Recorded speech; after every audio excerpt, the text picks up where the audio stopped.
Hi all, എല്ലാവർക്കും സുഖാണിച്ചിരിക്കുന്നു. ഇന്നൊരു മീൻ പൊള്ളിച്ചതിൻ്റെ റെസിപ്പിയാണ് കാണിക്കുന്നത്. അതുകൊണ്ട് നിങ്ങൾ ഫുള്ളായിട്ട് തന്നെ കാണാൻ വേണ്ടി നോക്കുക. ആദ്യം തന്നെ കുറച്ച് പച്ചമുളക്, അതേപോലെ തന്നെ ഇഞ്ചി വെളുത്തുള്ളി ചതച്ചിട്ട് മാറ്റി വെക്കുന്നുണ്ട്. പിന്നെ കുറച്ച് ഉള്ളി, അതേപോലെ തന്നെ കുറച്ച് തക്കാളി, ഇത് മൂന്നും, അതേപോലെ തന്നെ മല്ലിച്ചപ്പ്, പുതിന, പിന്നെ കുറച്ച് മുളക് പൊടി, കുറച്ച് മല്ലിപ്പൊടി, കുറച്ച് കുരുമുളക് പൊടി, ഇതൊക്കെ ഇട്ടിട്ട് കയ്യിലുണ്ടെങ്കിൽ ഫിഷ് മസാലയും കൂടി ഇട്ടിട്ട് ഒന്ന് മിക്സിയിൽ അരച്ചെടുക്കുക. ഇതിലേക്ക് കുറച്ച് വിനാഗിരിയോ അല്ലെങ്കിൽ ചെറുനാരങ്ങ നീരോ ഒഴിച്ചിട്ട് ഒന്ന് മിക്സ് ചെയ്യുക. എന്നിട്ട് നമ്മുടെ മീനിലേക്ക് ഇത് ഒന്ന് തേച്ച് കൊടുക്കുക, ഫുള്ളായിട്ട് തേച്ച് കൊടുക്കുക.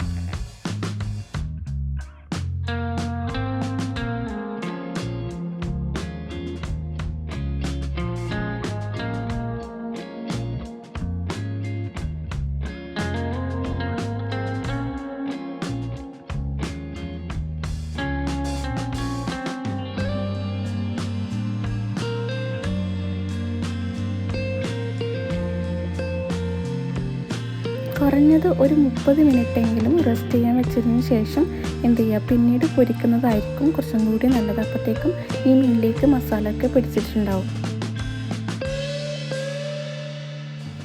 ശേഷം മീൻ പൊരിക്കാൻ പറ്റുന്ന ഒരു പാത്രം, അതിന് സൈസിന് കണക്കായിട്ടുള്ള ഒരു പാത്രം എടുക്കുക.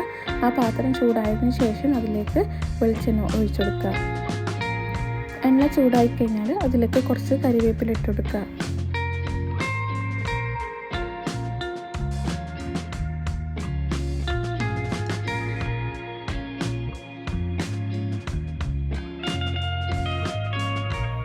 ശേഷം അതിലേക്ക് നമ്മുടെ മീൻ വെച്ച് കൊടുക്കുക.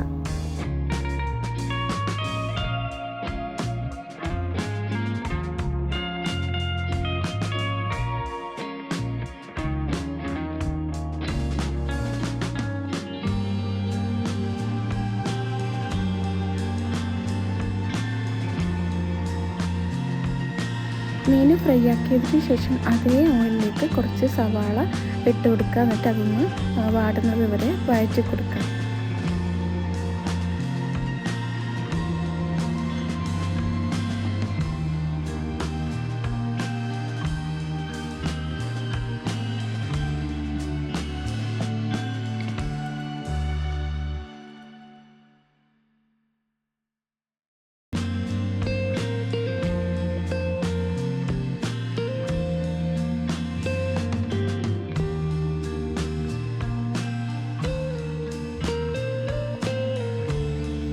സവാള വാടിക്കഴിഞ്ഞാൽ അതിലേക്ക് കുറച്ച് തക്കാളി ഇട്ട് കൊടുക്കുക.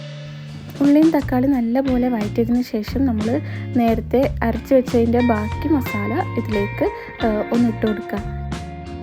കൂടെ പുളിവെള്ളമോ അല്ലെങ്കിൽ പുളിയോ ഇട്ട് കൊടുക്കുക. എല്ലാം നല്ലപോലെ മിക്സ് ആയതിനു ശേഷം ഇതൊന്ന് മാറ്റി വെക്കുക.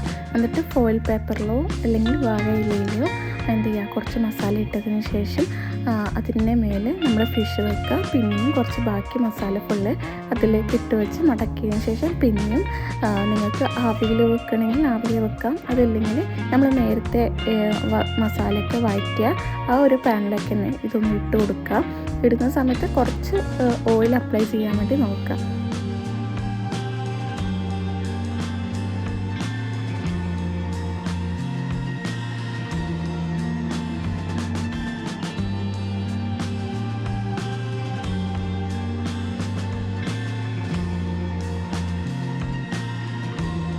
അപ്പം നമ്മുടെ മീൻ പൊള്ളിച്ചത് റെഡി ആയിട്ടുണ്ട്. അപ്പം ഈ വീഡിയോ നിങ്ങൾക്ക് ഇഷ്ടമായിട്ടുണ്ടെങ്കിൽ ലൈക്ക് ചെയ്യുക, ഷെയർ ചെയ്യുക. അതേപോലെ ഇതുവരെ സബ്സ്ക്രൈബ് ചെയ്യാത്ത ആൾക്കാരാണെങ്കിൽ ഒന്ന് സബ്സ്ക്രൈബ് ചെയ്യുക.